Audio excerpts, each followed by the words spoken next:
important, very important to us that we got this message out to the world, because we think it's really resonant right now with some of the challenges facing organisations. So in the hour or so that we've got, I'm going to kick off and talk a little bit about the psychology, because that's really my background, some of the work that Pelorus has been doing with other interesting clients in the field, and just try to bring a little bit of grounded research into the sphere.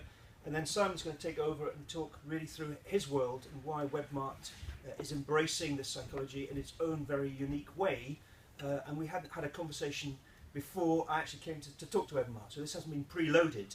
I give you what the psychologists and the researchers try to find out, and then Simon says, well, actually, this is what I'm doing anyway, irrespective of what the research says. So I think that's an interesting, really interesting juxtaposition. Does that sound okay as a sort of a journey through? Yeah. We're going to take questions at the end, because that seems to be the sensible way to do that. So as I'm talking through, maybe just take some notes and have a thought, and then Simon and I will come together at the end and we'll do sort of a joint question and answer session and drive it that way. So, a little bit of a definition to kick us off. This word engagement,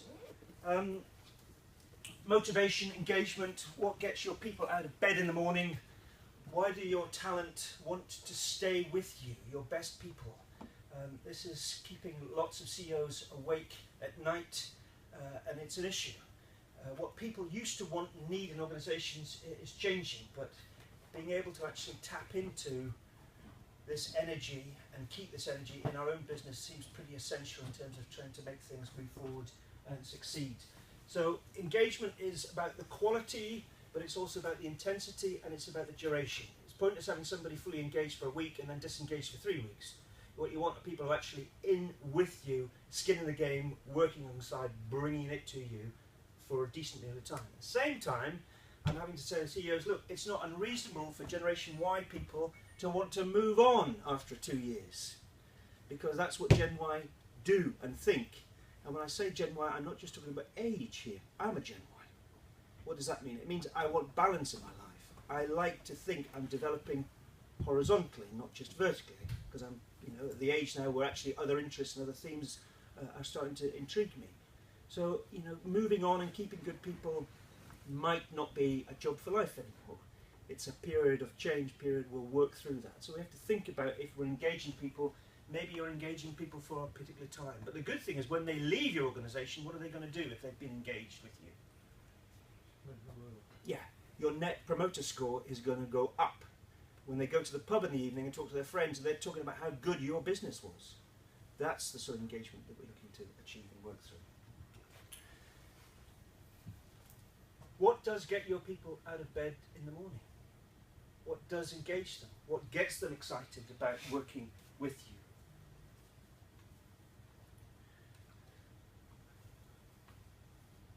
Well, we're interested in this because the research tells us that actually, from a commercial point of view, it really makes sense having engagement in your business. It's taken the Boffins a little while to actually get enough research to look at organisations to measure this. And with Nick in the room, I'm delighted to announce that the world of accountancy has accepted that actually people are not a cost, they are an investment. It's taken a long while. I'm also intrigued by economists now who talk about behavioural economy. Well, that's fascinating, isn't it? As a psychologist, to hear economists talking about behaviours, that's really interesting.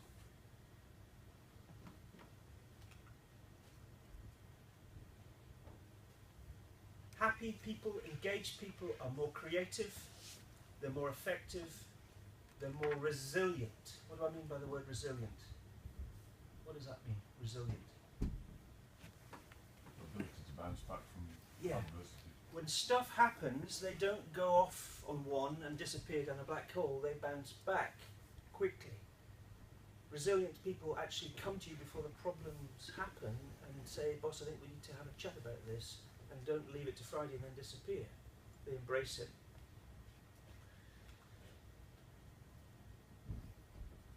As we know, work is not an easy place. It's getting more complex, more difficult, more involved. Less resource, more competition, faster pace. It's difficult. And that is having an impact. And interestingly, the research that is starting to really manifest, Mental Health First Aid England, government white paper, realizing that the result of all this is huge. 1 in 4 of our workforce at a particular time will be having a mental health blip. In the past that would have been put down to whatever, tired or confused or, can't handle it. Well, actually, the world of work is becoming a very difficult place, and it's having an impact on people. And if you start working out what the cost of 6 to 7 days off per person in your business is, that's a lot of cost. And I know Simon will talk more from his personal perspective about why organisations really need to sit up and say, what are we doing to our people that makes them so unhappy and so ill?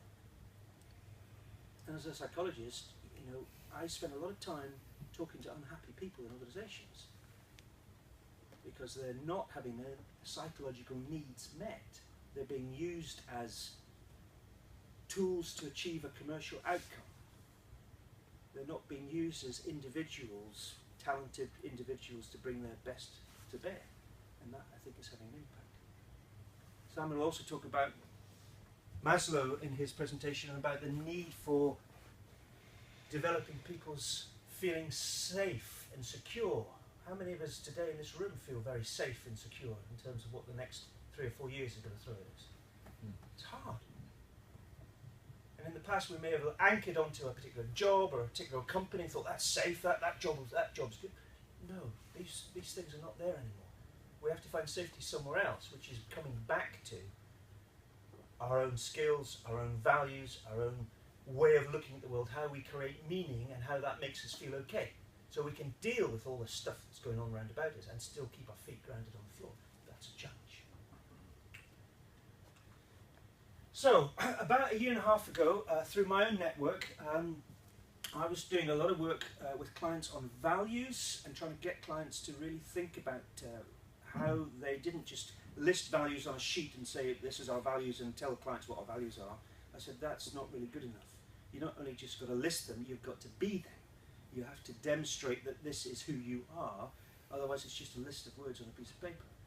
And eventually people were actually saying, so actually we need to behave like this, that's right, and be seen to be behaving in that way, and then people will take you for real, as opposed to that's just a glossy magazine that you've happened to produce thinking that that's what you do if you're a good company.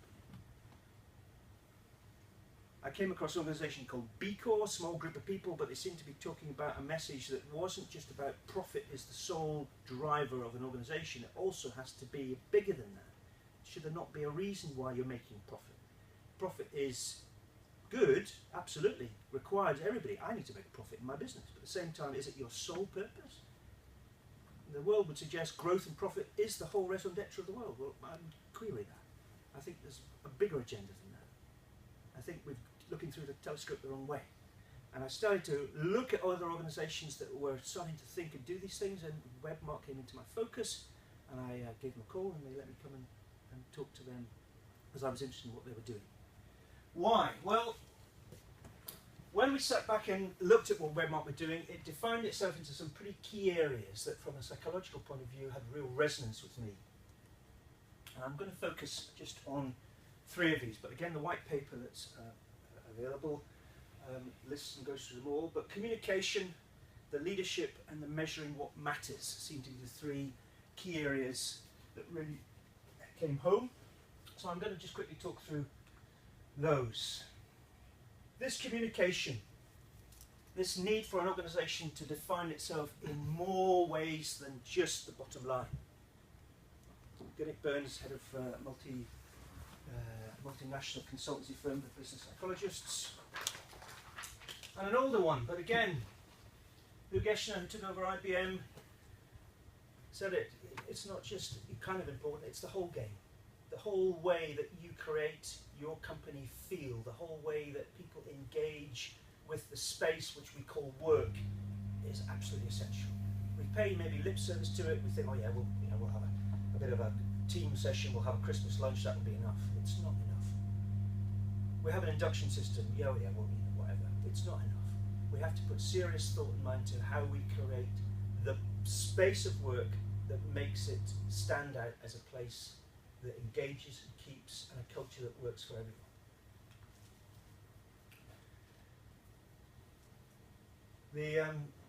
Researchers, psychologists, again doing some really interesting work, particularly with the upsurge of neuroscience and looking at behaviours.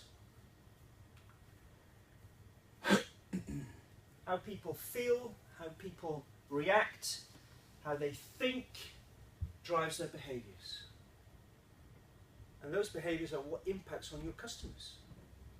I mean, we've had the mantra for 20 years, customers as the centre of the universe, but actually, you know, it's absolutely fundamental, you know. So how you create meaning, how you communicate the need, and Simon's presentation, I think, very nicely will take us through this journey about how his company has positioned itself in all these particular areas to do these things, to create meaning for people. Be it the values, be it the brand itself, be it the environment in which people live, be the work-life balance, be it the rewards. That kind of makes sense? Does that hang in? I try not to make it too jargony or too psycho-babble, as my trade sometimes falls into that trap. The other area that really resonated when we did our case study of WebArt was this word about leadership. Again, if you put the word leadership into Google, how many hits do you get? About 7 trillion, something like that. It's probably the most talked about subject on the planet. And yet I've never met anybody, including myself, who can actually put their finger on it and say that's it, in totality. It is a very erudite, fleeting thing, but you certainly know if it's there, and you certainly know if it ain't there. And that's what I'm sure of, after 20 years working in organisations. You just have a feeling in your gut, you see it, you recognise it, you know it. Absolutely manifests itself in how that works. And the boffins again, all the research suggests if we can get the leadership right, and by leadership I don't mean the classic leading from the front, big person, big ego, big person. It's about the right leadership at the right time to make it work for everybody. You know, we talked about devolved leadership. We talked about having the right people with the right skills who say, actually, I may have only been in this business for 3 weeks, but I know about this and now I'm going to lead this. I have responsibility for it. I feel accountable for it. I'm going to pick this up. We've moved away from this hierarchical way of looking at leadership to a much more dispersed idea about who can be a leader. Well, everybody can be a leader. But the downside of it, and there always is, unfortunately that message I don't think has really got in there, despite 20 years of business schools talking about it. It's interesting.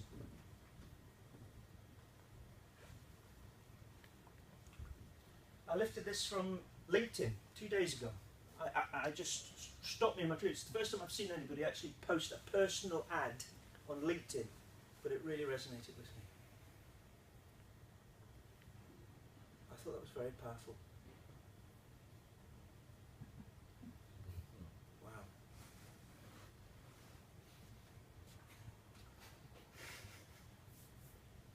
Sometimes I go into organisations and they say, oh yeah, absolutely leadership, we're really good at doing all this, teamwork and all of that. And I say, well, how good at you at dealing with stuff when it goes wrong?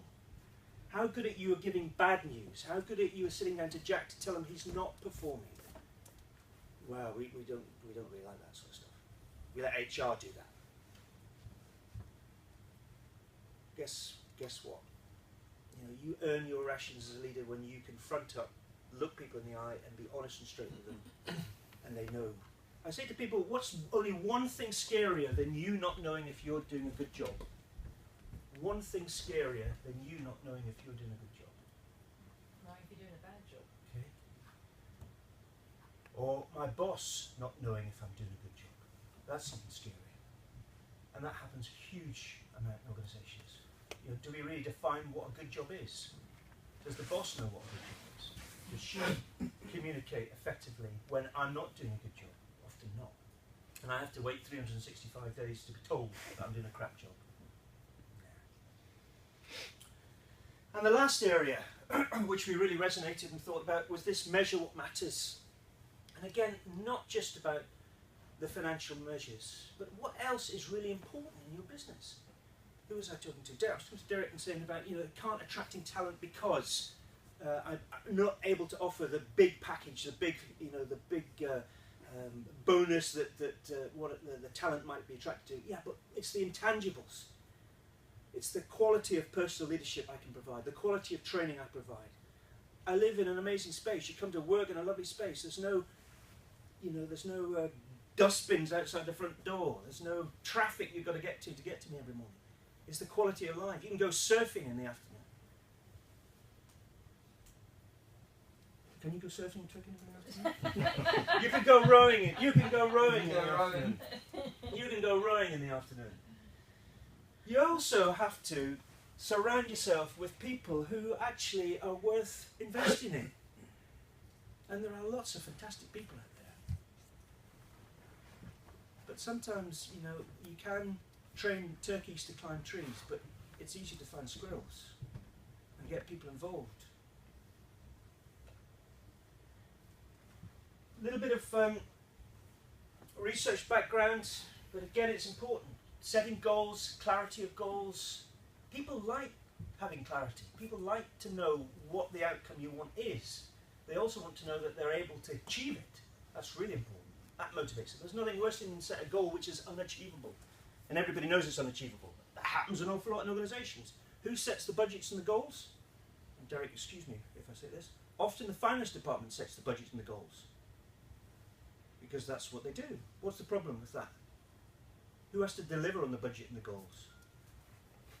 That's the people. So we've got this tension between what the organisation wants and what the people can deliver. And it would be better if they had a conversation at the front end of that before, but sometimes that doesn't happen. So having the goals, having the characteristics, the tools to do the job, and also the right culture to enable, to support. General Electric used to, Jack Walsh, General Electric, big famous person, he used to have a system to motivate people. Do you know what it was called? It's called N-1. Stack 'em and slack 'em. Yeah? Which means that every 3 months we'll measure performance, the lowest performer we fire them. Guess what? Was that motivational? What did that engender as a culture? Fear. Fear. Deming said fear is one of the deadly sins in an organisation because people then start to hide, people then start to obfuscate, they start to cheat. Because if you're driving a culture based on fear, we have a predestined reaction to fear. Flight or fight. And those are not healthy things in an organisation.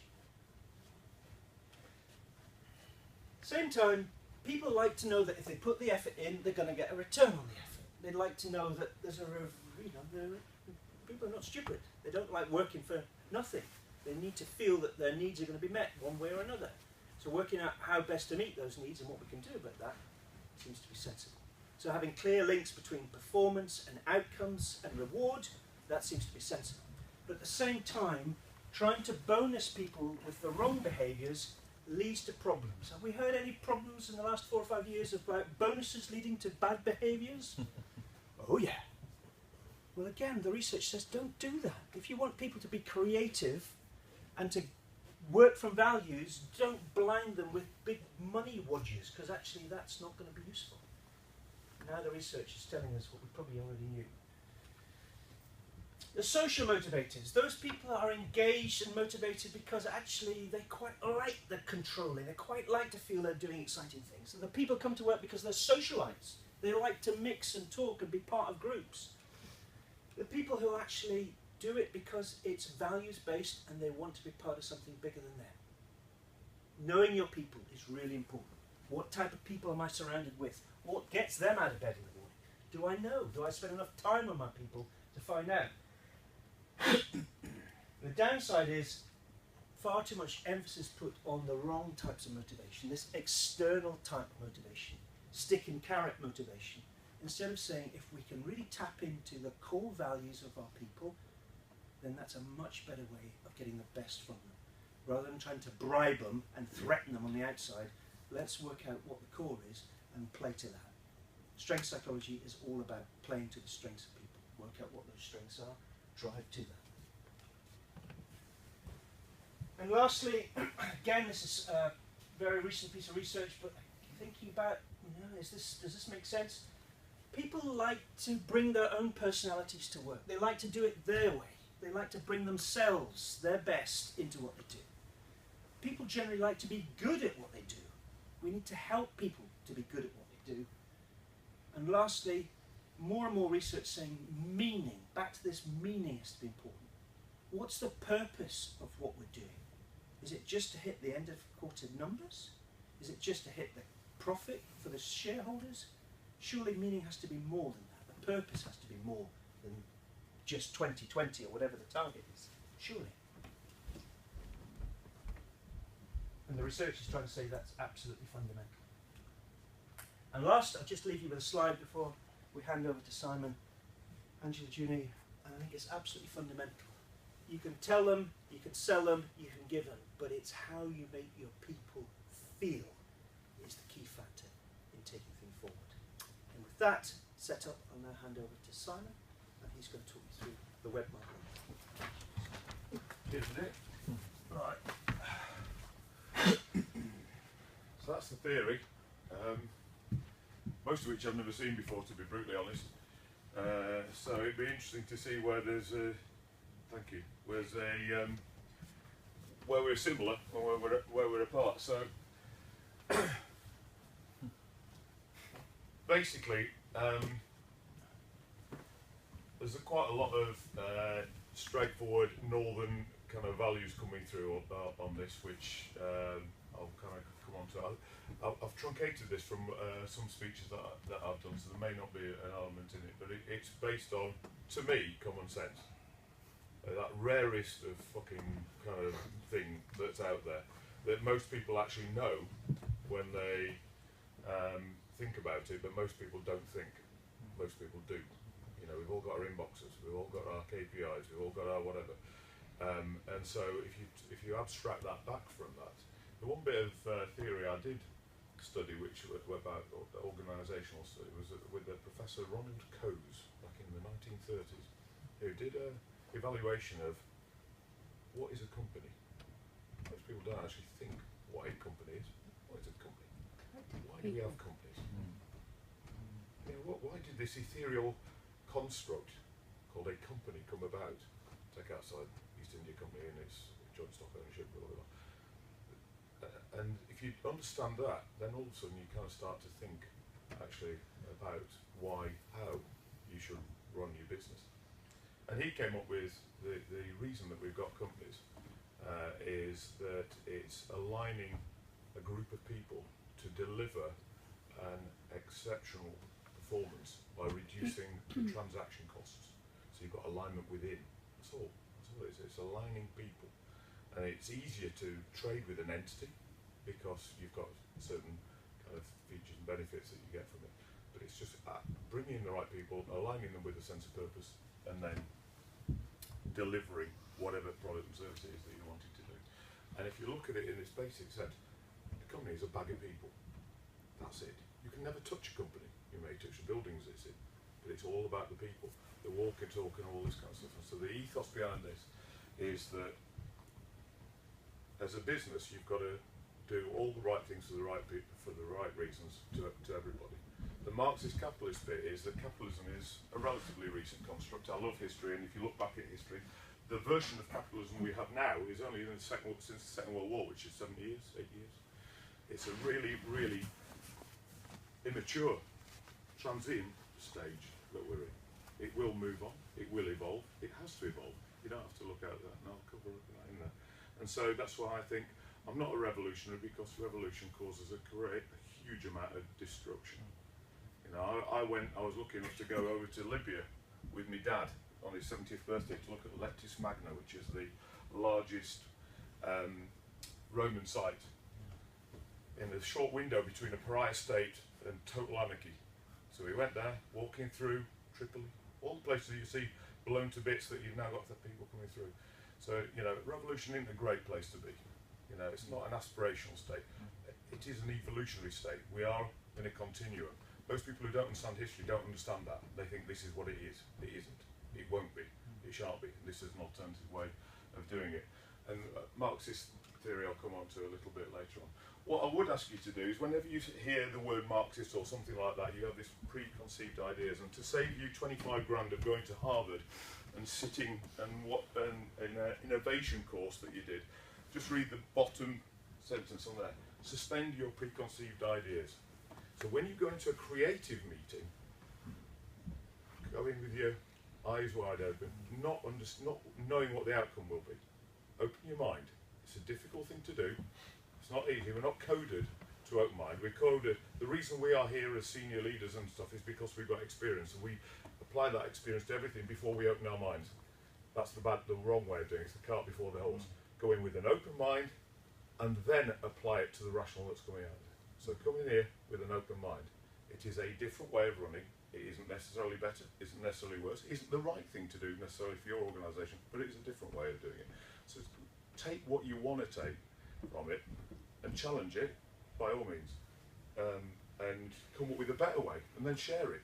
Because actually there are many different ways that you should be running a business, but do suspend your preconceived ideas when you come into here. The trouble is that we have in the world, which you don't need me to tell you, huge inequality. The kind of stuff that we don't see. We try and ignore it until it comes and bites us in the arse and we end up with Trumps and all this kind of stuff. We also have environmental degradation. We live in nice parts of the world. Where I come from in Barnsley had a huge amount of environmental destruction as a consequence of the Industrial Revolution. It's now, they've covered over the slag heaps and whatever, but in the rest of the world, there's a huge amount of that going on, and it isn't sustainable, of course. Now, both of those things are not sustainable in the long run.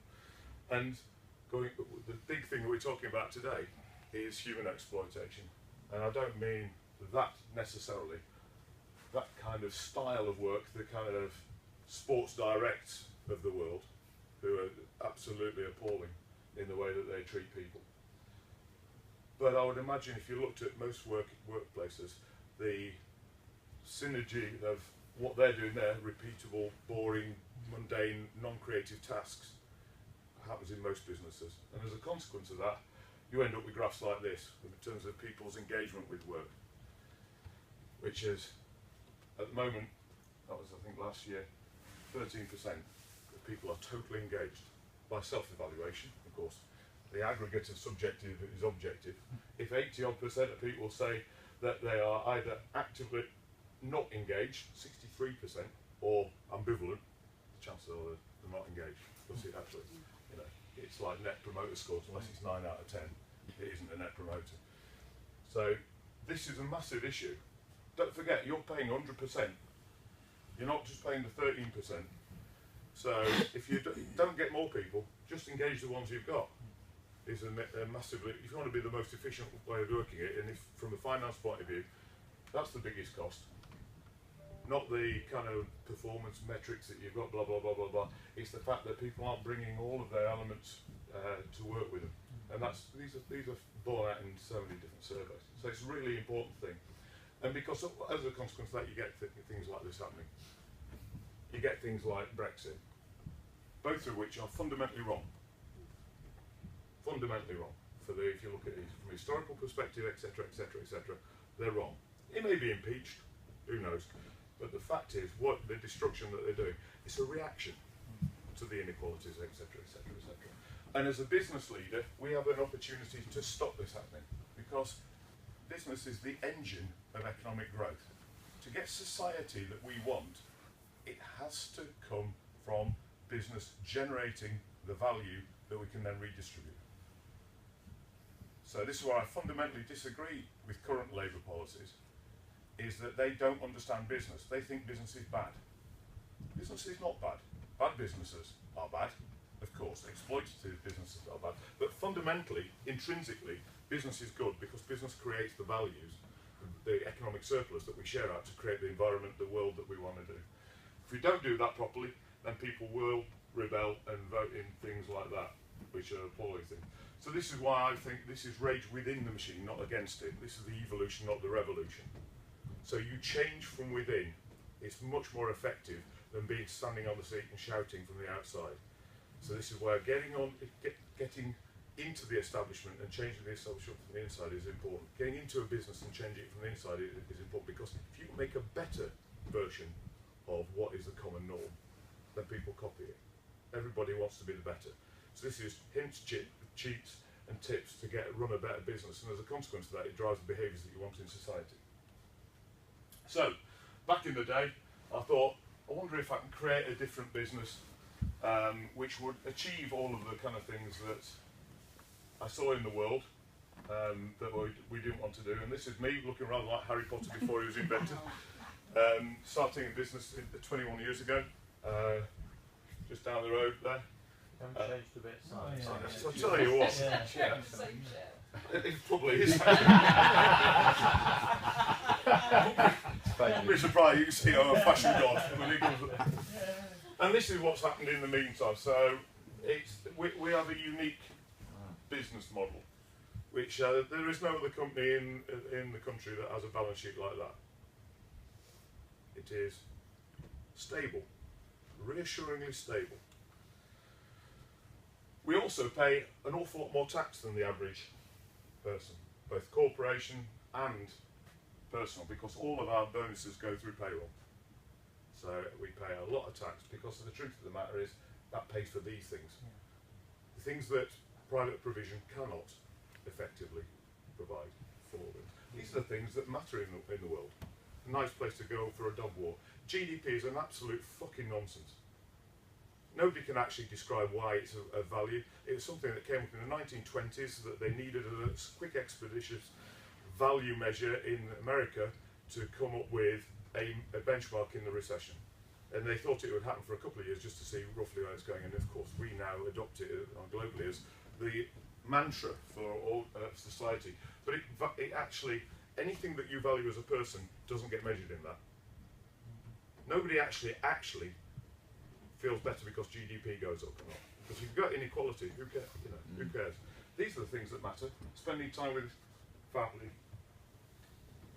having a safe environment to bring up your kids, being outside and being secure in there, and actually doing the nice things in life, going out to cultural events, etc., which are fully provisioned by the so to me, this is a massively important part of why we are here doing what we are doing. This isn't a byproduct or an inconvenience. It is absolutely outrageous that it is a choice if you're rich, whether you pay tax or not. It's fact. It's really, really simple to not pay tax if you want to be bothered. But I think it's appalling. Morally, it's unjustifiable not to. So, and we do this by paying people more, which is a nice benefit to people who work here.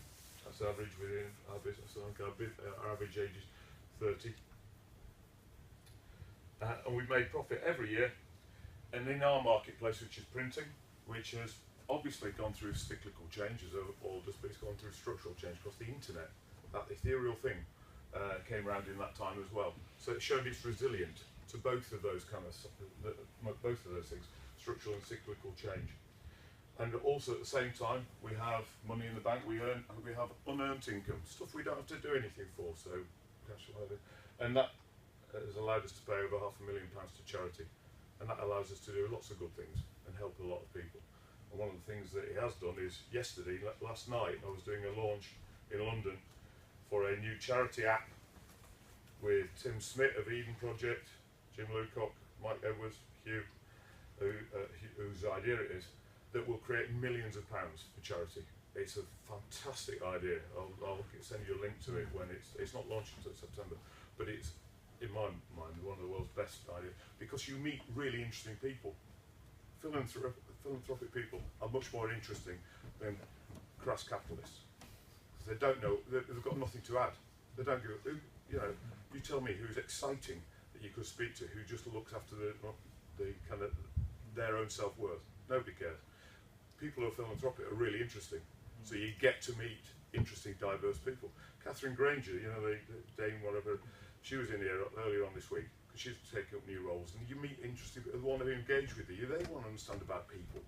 Everybody in this business here, that sits here, everybody knows about how to run a business. So any leader that you see, the stuff we're going to talk about here is important to them. It's a universal lingua franca of what is important in life. And the kind of stuff that I'm showing here, everybody's using, so people want to engage with us. As a consequence of that, at some stage, some people will give us money because they buy print. But that isn't the reason we do it. It's actually every person, every leader within every organisation, be it public or private, these things these matter. So, and it's also important to make sure you make it accessible, because all those slides that Jack did before aren't accessible to most people. Truth be known, you know, they kind of. I'll send out the handout. Yeah. But most people in a business don't understand that. But everybody understands this. Now, you know, we played it when we were kids. The irony is that most business leaders can't tell you what that is. Where are you going? What are you doing? Why are you doing it?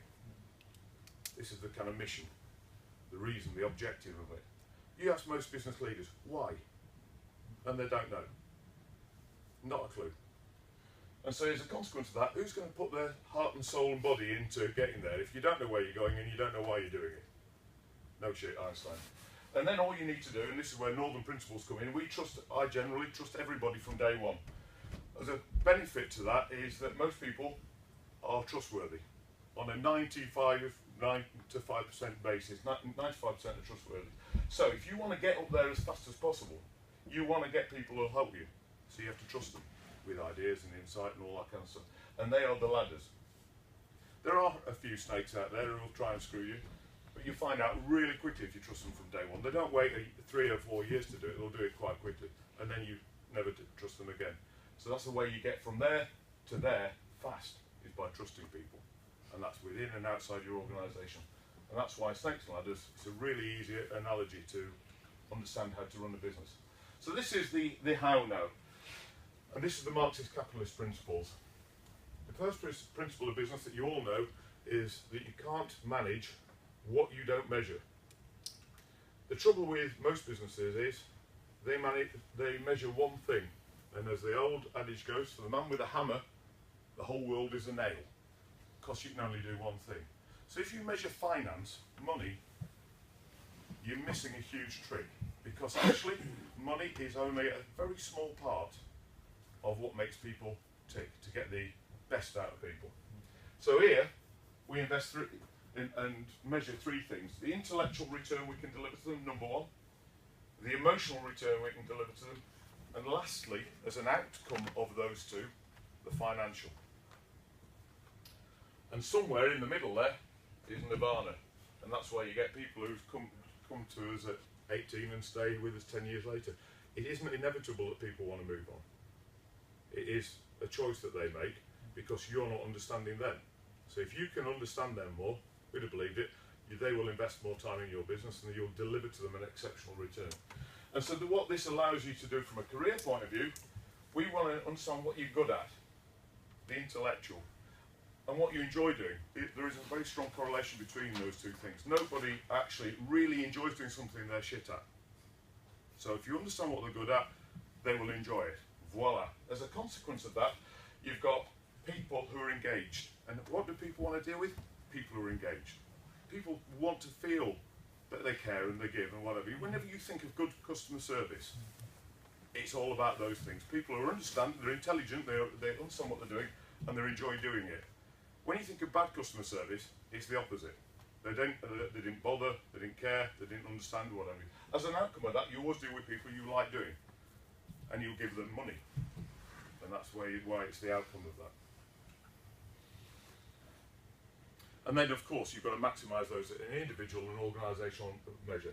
So, number 1, intellectual return. Mindful of that time's marching on. So, that's what it is. Find out what people enjoy doing and hate doing. Let them do more of the first. Let them do less of the second. Measure them and keep doing it. Because it revolves over time. It's not difficult. You've got to have that trusting relationship. Trust drives everything.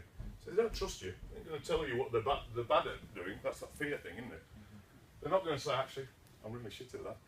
Especially if it's one of their key KPIs. But if you've got an open relationship and you give them more of that, then they're obviously going to they'll invest in it, in what they enjoy doing. So we also make sure that everybody does a psychometric before they join. And I can send you a link to a free psychometric, which is very good. That's me. It's my drivers. Aesthetic. You won't believe it, but having things in balance, economic, individual, and theoretical. So these, we understand each one of these, and everybody has them, and everybody shares them with everybody else, so that you understand it. So as a business leader, you know how to work with your team. You know what makes them happy. You know what makes them sad. And that's what we're doing in the management meeting. I think it's later on today. I'm going to just reiterate everybody's kind of learning style and how we can work better together. It's really a powerful thing. What's the theoretical? Is that working out why things work a certain way? Yeah, it's basically. I mean, it's quite deep. And let's say I'll send you a link to it. This is going to be on my LinkedIn profile later on this morning, or when you get out of here, so you can see that, and you'll have a link to it, and you can see that's the link there that you can use to do it. So the theoretical is understanding abstract frameworks and theoretical frameworks and trying to apply them and see what it is. So it's spreading your. He's a thinker. He's a thinker. This is why you're fascinated by what makes a good business work. Totally. And if you understand the drivers and so for me, you come up to me with a concept, I'm right on it. You come up to me like somebody did yesterday. I tell you the guy's name, Ashley, and he said, "How are you going to make some more money?" I'm like, it doesn't do anything. No, I'm not right. Because he's a 23-year-old guy, and all that kind of stuff or whatever. But for me, I'm not going to be engaged. Somebody says you can go through 7 bells to make another £1 million. Well, it don't really mean anything. But if you say to me, I've got a fantastic idea and this is why I got involved in this. I'm not putting any money into it, but I can because it's a fantastic idea, and I know what engagement it really floats my boat. And that's where you get at a different level engagement with other leaders. And if you're wanting to sell to people, obviously it's all about empathy. And if you can understand that, so we share our psychometric tests with our customers, and guess what they do? They share theirs with us. And as a consequence of that, do you think we work better or less well? Well, of course you work better because you understand it. And it's not like being sneaky. It's clever. It's intelligent. It's matching. It's mirroring what people are wanting to do. And are those levels the kind of averages in your business? Yeah, the average is average in people over time, not within our business.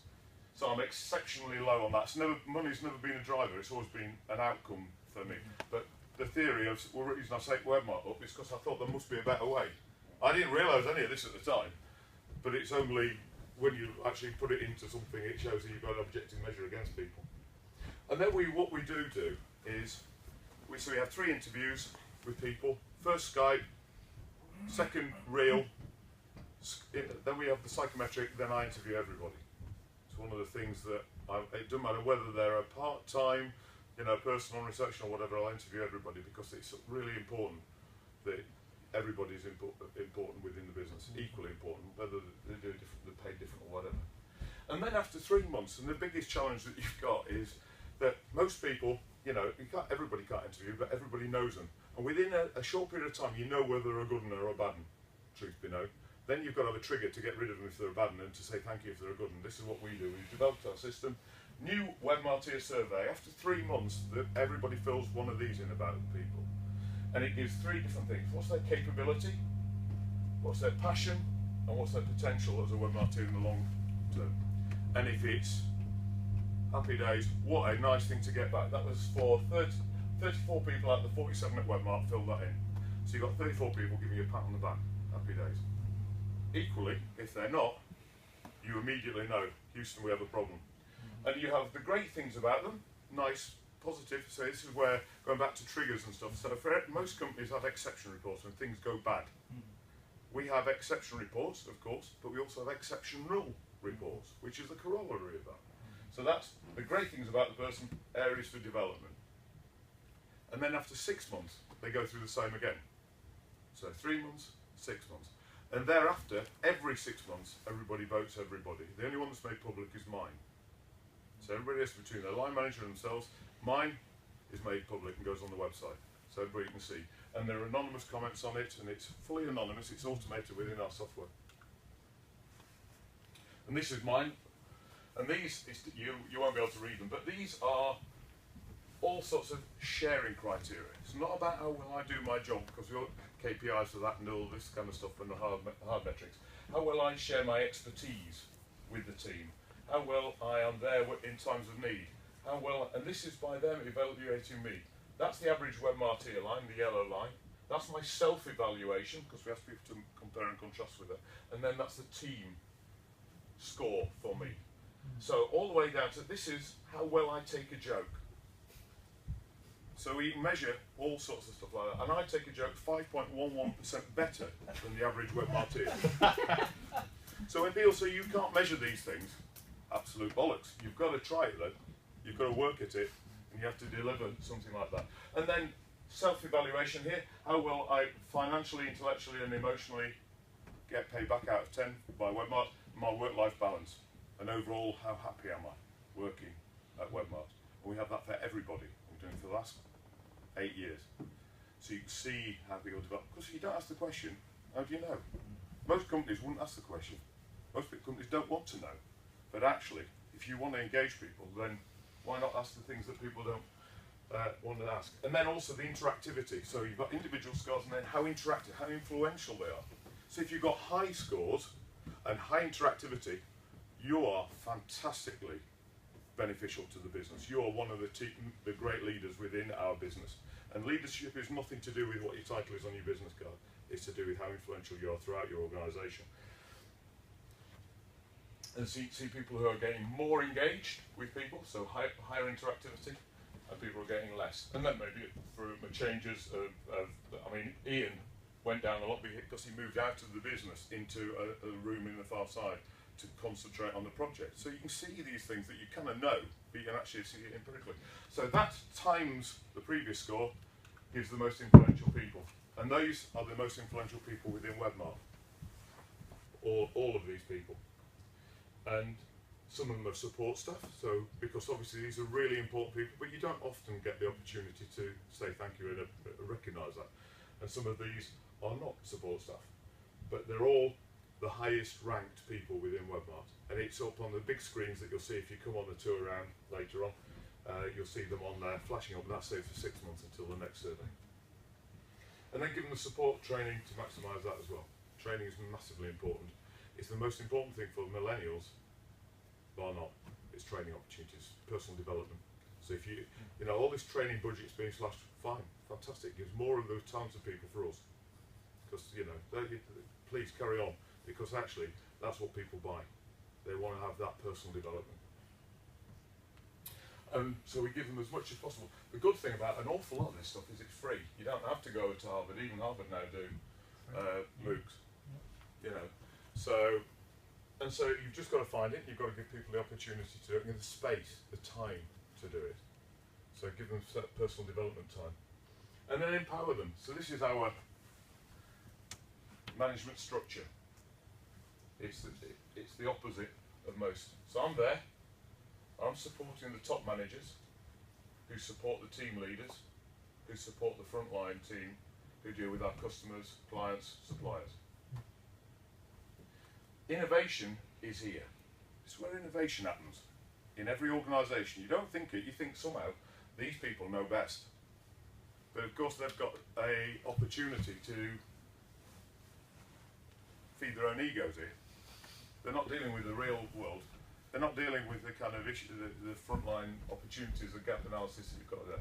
So if you do that and then they bring the innovation through, sense checked, validated by them, enabled by them, I'm there to support everything, but not to lead on anything in terms of operational improvements. That all comes from up here. Very, very important, because if you're trying to get people engaged, you want people to be part of it, give them the tools and give them the opportunity to do it. Not us, we've had that. We can help them to give them the framework to do it, but not to lead in that sense. And I win as well, because actually the biggest thing about leaders is they all say, I haven't got time. Most people sell their businesses because they haven't got time. They want to have more time to do things. And I've built a time window into my diary every Tuesday. Every Tuesday morning, I bugger off into the countryside in the Webmart Flyer, which will be featuring at Glastonbury very soon, to spend time reading, looking into videos, studying other things. That was a theoretical thing. See the new frameworks and what have you, and it cost me nothing. MBAs, in my book, are an absolute busted flush. Very expensive, reactionary, whereas my DIY MBA is not. I can do all sorts of clever stuff. So I'm looking into Facebook work groups now, which is a really interesting collaborative tool that's just come out, F8 earlier on this year. I'm looking into artificial intelligence and bot platforms to understand how we can use that within the business. These are not things that are going to come in tomorrow, but they will be coming in.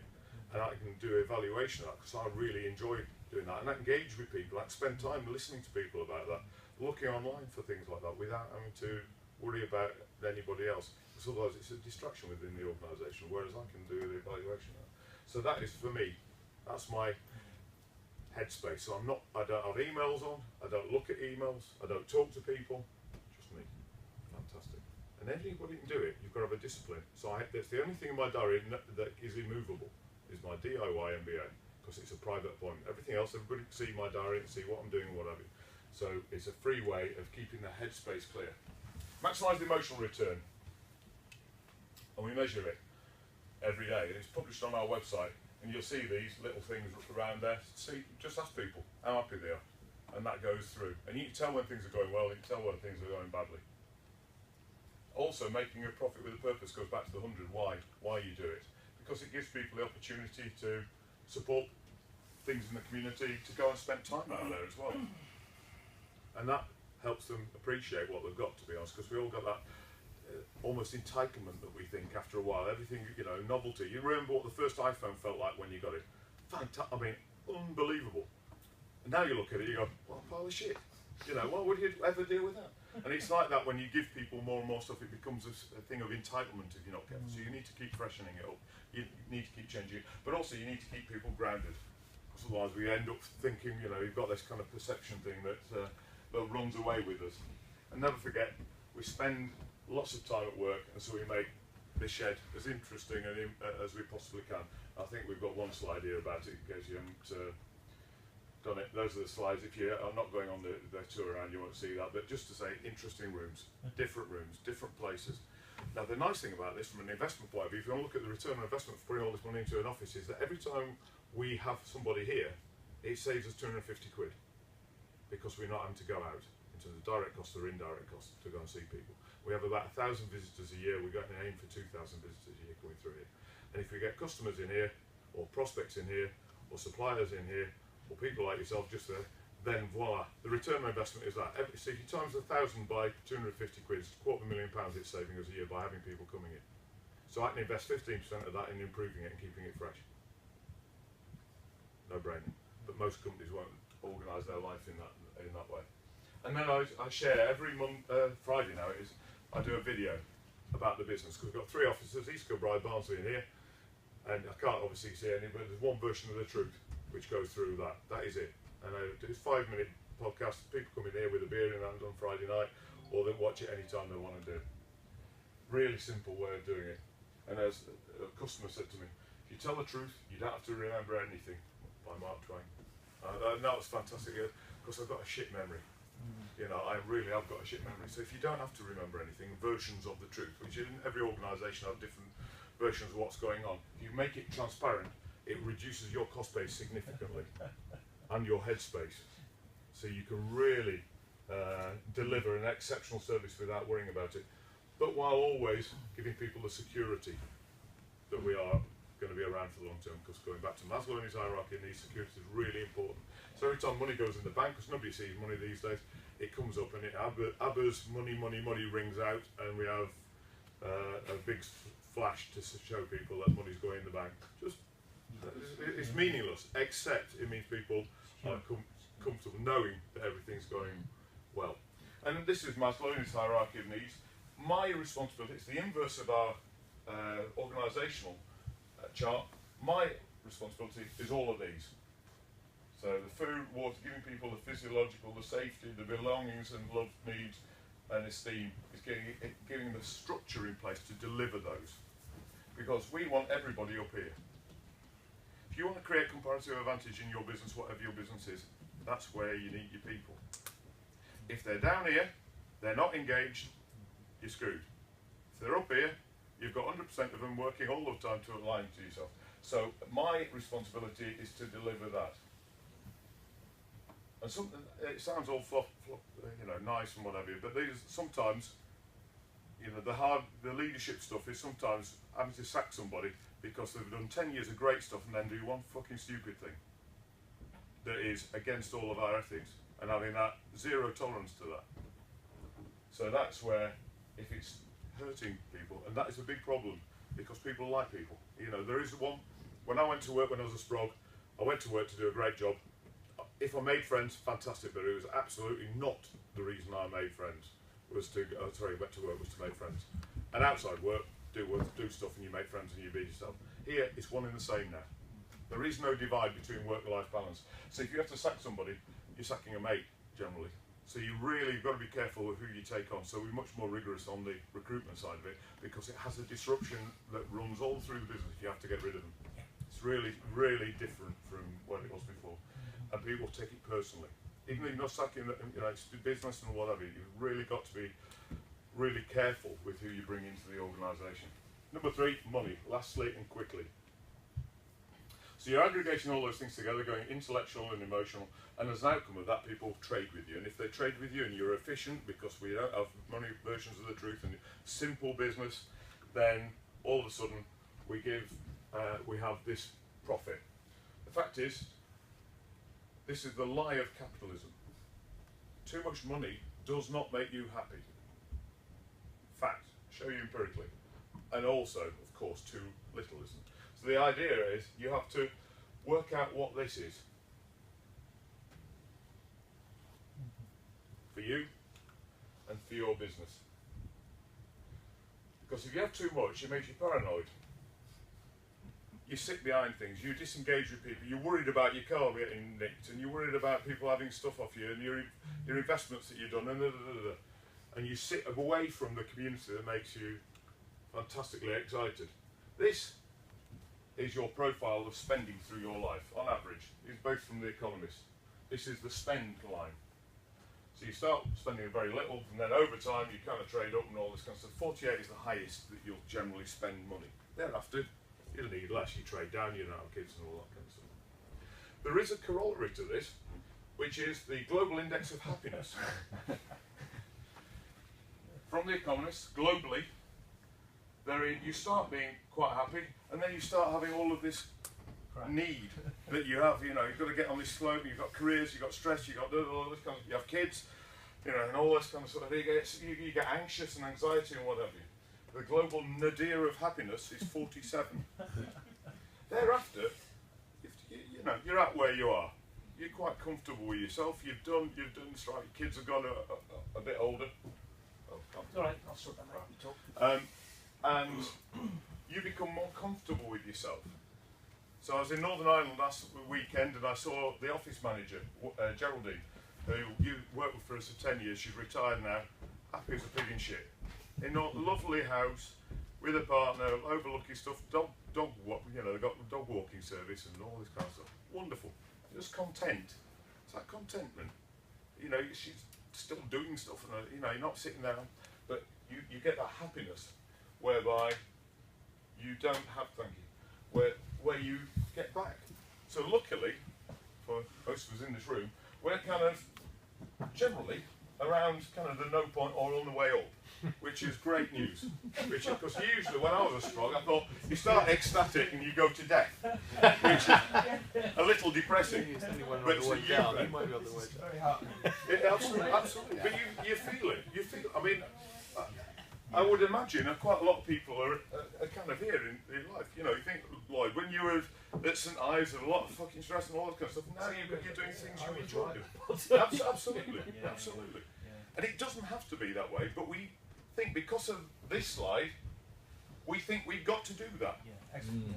It's the nice thing for the millennials is they don't know, they can't have that. So they're generally happier than we were in the same boat, which is encouraging, really encouraging.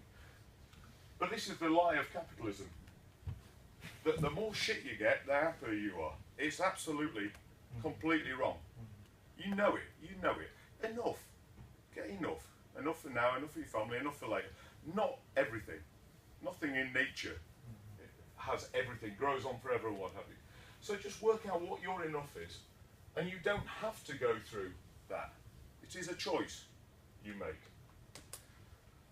Because the truth of the matter is, nobody actually cares what you do for you. Even your parents sometimes think, really? Nobody cares. If you want to get leadership, it's what you do for others that matters. That's where that reciprocation comes back. If you give to people with no expectation of getting anything back in return, you will always get 10 times more than if you have a straight line up, I give you that, you give me this back. And this is the marvellous thing about Webmart, is that every day we have people helping us. I've never asked for it, but every day I've got people coming with new comparative advantage to allow me to get into places that I could never get because they want to. Because it absolutely, it's massively powerful. And I've sent another slide, which I generally don't think there is such a thing as competition, if you don't want it to be. You can't out-compete somebody, because if you compete with somebody, somebody loses. If somebody loses, they will always get you back. You can, however, out-collaborate people, because collaboration is a skill that you have to practice on an ongoing basis, and people can't be bothered usually. And they want that, I give, you get, that transactional thing. Absolute bollocks. The more you give, the more you get back. So the more you give to people, the more you get back, the happier you are in your life. Because you think of these wankers at the top here. Who's going to share their best ideas with these people? What do you think? No, they're good people. But if you think about these people on the bottom, those have got a huge amount of goodwill, even though they're all dead. Huge amount of goodwill, because those are the traits that matter. That is the trait which gives you, the people that you care most about, it's because they care about you. You've got nice traits in you. There are mercenary bastards like that. Nobody cares. Quite the converse. So, you can't out-compete, but you can out-collaborate. So, if you want to take one thing away from that, that's it. So, you've got a choice. You know, you've got a choice how you run your business. You've got a choice how you run your life. Most people don't know they have a choice. It's preordained, dotted line. But it's really exciting that there is a fantastic opportunity of how you do it. So we work out what is enough for the business and for the ownership group, i.e. me. We share these surplus profits, and this is where Marxist principles come in. This surplus profit that the capitalist keeps, and you acquire it, and Thomas Piketty did it with the acquisition of wealth and all that kind of stuff. But we share that out. We've got enough. We've got enough for the business, and we've got enough. And this is how we share it out. Using capitalism to make it, and Marxist principles to share it out. 0 to £400,000 is returned in the business. That's our reinvestment fund. That's what gives us an opportunity to go. That's why we've got a 45-degree line of on our balance sheet. Between £400,000 and £1 million profit, half goes to the team, half goes to me. Above £1 million, everything goes to the team, forever. So that inverts the business logic that you generally have in a business, that the owners get more and more and more. And why would anybody engage with it? But as here, it turns it on its head. The bigger we get, the better we get, everybody gains more, except the owners, because I've got enough. So we keep 400,000 in the business, that's us, and on average, over the last 4 years, people have had 30% bonus from that, because they've created it, those surplus profits, not me. It's not me and my wonderful largesse. They've created that surplus profit to allow them to do that. So, fundamentally, kind of you'll see the manifestation of it all the way around the business. But this is my choice that I've made to be a business leader. But most people don't realise they've got that choice, and this is why one of the things I'm doing is to try and come up with a counterculture to the professionals that are out there, the accountants, the bankers, the lawyers, that say there is only one way, because it's not their fault. They've had to have professional qualifications in inverted commas. What does that mean? Well, it means it's a union. The only reason these professionals are in place is to restrict supply, to drive up prices. But also, they have a very narrow focal point, bandwidth, because to become one of those, you've got to go through certain process. There's no lateral thinking in there. So if you want to run a business, you have the choice of many things that nobody in the professions will tell you, because they can't, through statute and through training. But the truth of the matter is, things that have happened in history that at the time were absolute radical ideas, soon quickly become the way it should be. And the establishment is a reactionary force that needs to be challenged on a regular basis. And this is a way of challenging it, and that's why I think it's evolution rather than revolution, because at the time it will be seen as radical, but in another few years' time it will be seen as common sense, is the truth of it, because it works for everybody, not just a few. So society can be fairer through business, work can be more interesting or more rewarding, you've got a choice to be able to make that, and it's much better for everybody within the business. That's the global wealth thing. So hopefully it's given you an opportunity to understand a little bit more about Marxist capitalism. Thank you very much.